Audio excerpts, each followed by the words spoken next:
Hello everyone, and welcome to the third and last installment of this tutorial slash come craft with me series for the Malka London and Jordan Crown and Craft series.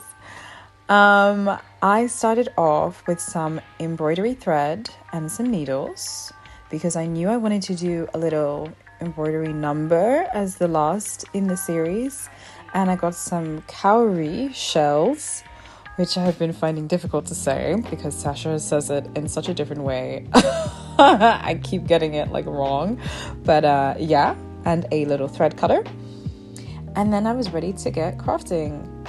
So I started off with mapping the ML initials I knew I wanted on the sash of the crown, and I threaded it with this lovely bronzy gold color thread.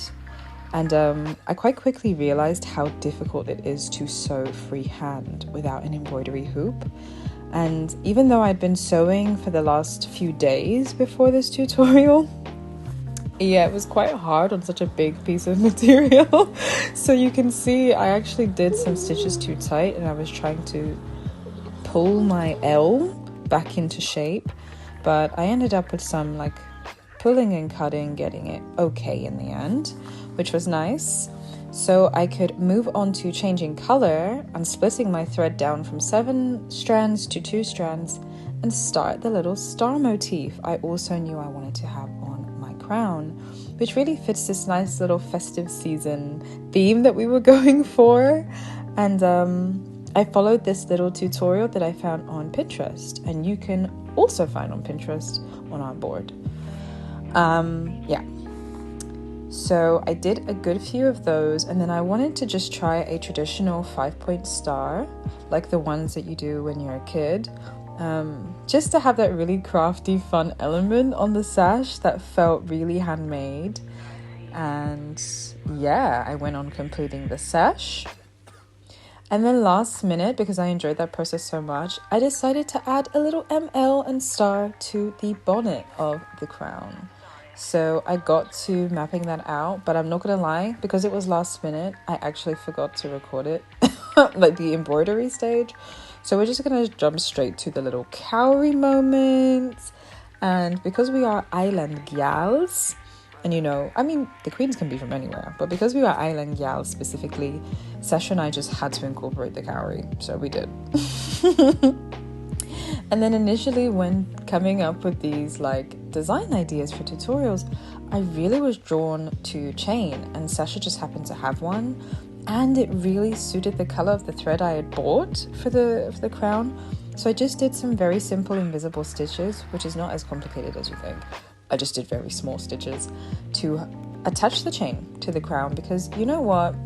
Go big or go home. This is the time of year to show off and show out, and as much as that's not generally my bag, I thought, let's give it a go. So that was the completion of the construction and my little crafty thing, and now it was time to adorn myself with my crown. Now, I was nervous putting this crown on because I had never worn one, and obviously I have very, very short to non-existent hair. But if there's one thing Malka London is going to cater to, it is every single queen, no matter what's underneath that bonnet. So Sasha was coaching me in the back.